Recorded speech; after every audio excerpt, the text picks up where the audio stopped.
ជំរាបសួរបងប្អូនអរគ្នាបាទហើយនឹងមកថតដូងបន្តិចមកនេះដូងនេះវាខ្វះជីជាតិច្រើនហ្មងណាសិតបានដាក់ជីខាងដាក់ជីយូរដែរហើយឃើញថាតែវាអត់សូវនេះទេអត់ទៅកាន់ផ្លែទេវាត្រង់ក្តៀបផ្លែ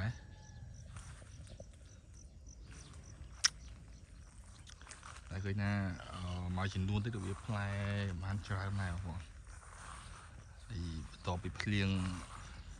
ជាប់គ្នាមកស្មៅដោះដល់ហើយបងណាហើយខាងខ្ញុំនេះអត់បាញ់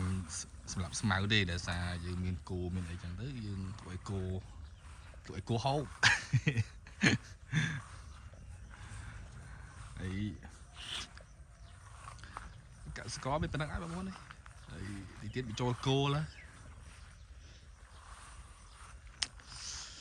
ដុំផ្នែកខាងជើងបងប្អូនយីរួមខ្ញុំអត់បានសើថែទាំអីប្រហែលទេបងប្អូនស្មៅដល់ហើយស្មៅមកគោស៊ីដានដងគោអាខ្លះគោវាផ្លែវាកាន់អីចឹងទៅអាខ្លះគោវាអត់កាន់អីចឹងទៅ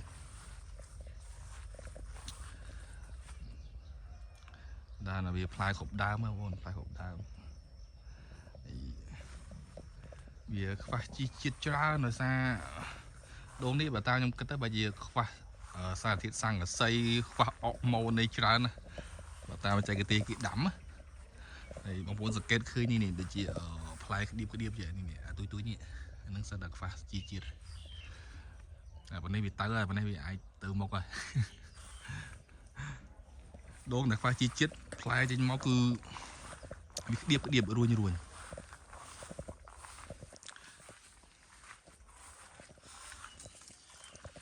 ះក៏ហើយផ្លែក្រោយវាអត់កាន់ទេដោយសារវាខ្វះសារធាតុចិញ្ចឹមគិតថាប្រហែលជាស្អែកខាងស្អែកបាញ់ថ្នាំម្ដងស្លោសត្វល្អិតហើយនឹងបាញ់ជីបំពន់វាមើលទៅដូចជាអត់ទៅមុខទេបើអត់បាញ់វាអត់កាន់តែម្ដងជ្រុះក្តាប់ច្រើនណាជ្រុះដល់មកណោគឺវាចេញមកគឺវាផ្លែវាអត់កាន់អញ្ចឹងមានសារ៉េសរងបាញ់ថ្នាំស្លសត្វល្អិតទី2ទៀតបាញ់សារធាតុចិញ្ចឹមវា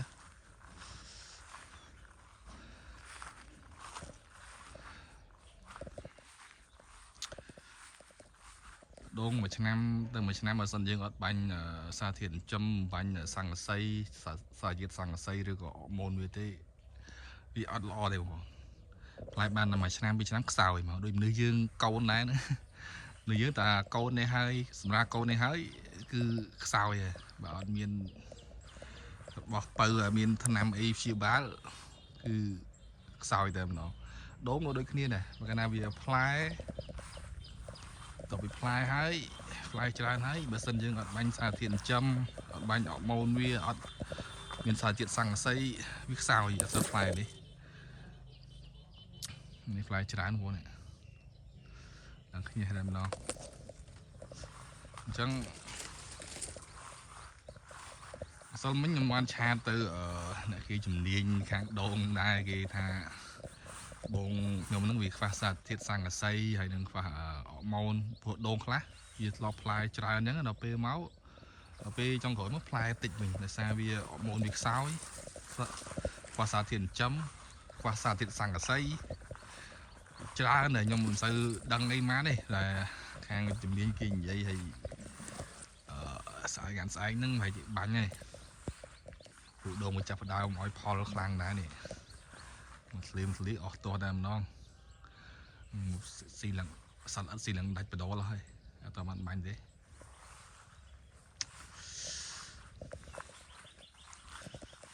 ដូងមកសិនយើងដាំតាមបច្ចេកទេសអាចល្អជាងយើងដាំតាមយថាកម្មរបស់យើងខ្ញុំដាំតាមយថាកម្មឯង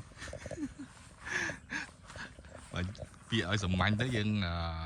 ដាំគេថាដាំតាមក្បាលវ៉ាល់ដាំតាមចិត្តខ្លួនឯងផ្លែច្រើនណាស់តែខ្ញុំអត់សូវបាន ថែទាំអីទេដោយសារខ្ញុំរវល់ច្រើនរោមមន់អីផងមើលផ្លែឡើងស្ញេះអូខេបាយបាយបងប្អូនទាំងអស់គ្នា